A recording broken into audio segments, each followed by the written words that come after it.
চিলা মাছটো কাটি কিনে মই ধুই লৈছোঁ। দেখিছেনে? কিন্তু ইয়াৰ মই মাথাটো আৰু বাকলিটো নেপেলাওঁ। এইখিনি মই ৰেডি কৰি লৈছোঁ। এইটো আলু কুটি লৈছোঁ সৰু সৰুকৈ, পিঁয়াজ লৈ লৈছোঁ 2টা, আদা লৈ লৈছোঁ, নেহেৰু লৈ লৈছোঁ, বিলাহী লৈ লৈছোঁ, কেঁচা জলকীয়া কেইটামান লৈ লৈছোঁ। মই কম পৰিমাণে লৈছোঁ যিহেতু জলকীয়া গুড়ি অলপমান দিয়া যাবই। তাতকৈ যদি কোনোবা অলপ বেছিকৈ খাই দিব পাৰে জলকীয়া, একো নাই। এয়া বস্তুখিনি মোৰ ৰেডি হৈ গ'ল। তাৰপিছত এয়া জিৰা আৰু জালুক মই এইখিনি পেষ্ট হ'বলৈ দিম। জিৰা আৰু জালুকখিনি গ্ৰাইণ্ডাৰৰ বাতিটোত দি দিলোঁ। লগতে আদা অলপমান দি দিলোঁ, নেহেৰু অলপমান দি দিলোঁ, শুকান জলকীয়া কেইটামান দি দিলোঁ আৰু পিঁয়াজ কেইডোখৰমান দি দিলোঁ। ইয়াক মই এতিয়া অলপমান পানী দি পেষ্ট হ'বলৈ এৰি দিম।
মাছ ভাজা তেলখিনি ৰৈ গৈছিলে, মানে বেছি হৈছিলে।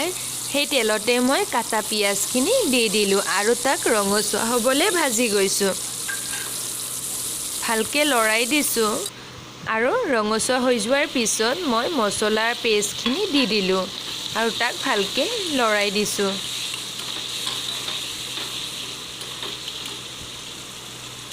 হালধি গুড়ি অলপমান দি দিলোঁ, অলপমান নিমখ দি দিলোঁ। নিমখ এতিয়া অলপ কম পৰিমাণে দি দিছোঁ, লাগিলে পিছত আৰু দি দিম যদি দৰকাৰ হয়। পানী অলপমান দি মছলাখিনি পক উঠিবলৈ দি দিলোঁ।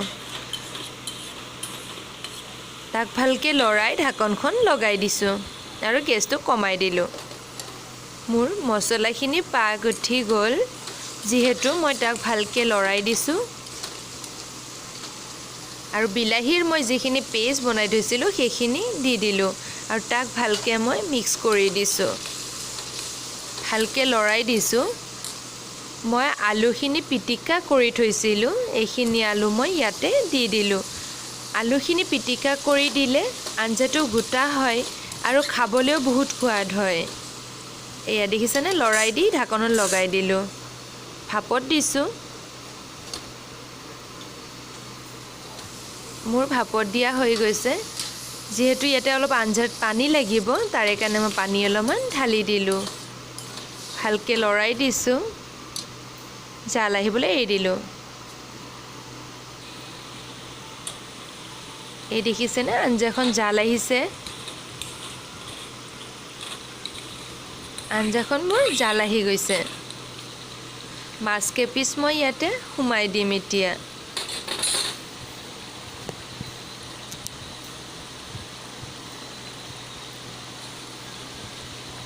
লগতে কেঁচা জলকীয়া কেইটামান দি দিলোঁ। আঞ্জাখন ভালকৈ লৰাই মই তাক ঢাকনখন লগাই দিছোঁ। আঞ্জাখন জাল আহি গৈছে। এতিয়া মই ইয়াতে অলপমান গৰম মছলা দি দিছোঁ আৰু ঢাকনখন মই লগাই দিছোঁ। মোৰ আঞ্জা ৰেডি। মই এতিয়া ইয়াতে অলপমান ধনিয়া ছিটাই দিম। মোৰ আঞ্জা অলৰেডি ৰেডি হৈয়ে গৈছে, কিন্তু ধনিয়াখিনি নিজে নিজে সি গলি যাব। সেইটোৰ কাৰণে মই ঢাকনখন লগাই গেছটো অফ কৰি দিম, যিহেতু মোৰ আঞ্জা ৰেডি হৈ গ'ল। আপোনালোকে যদি মোৰ ভিডিঅ' চাই ভাল পায় তেনেহ'লে মোৰ লাইক, শ্বেয়াৰ, ছাবস্ক্ৰাইব কৰি দিব প্লিজ, মোক আগবাঢ়ি যোৱাত সহায় কৰিব।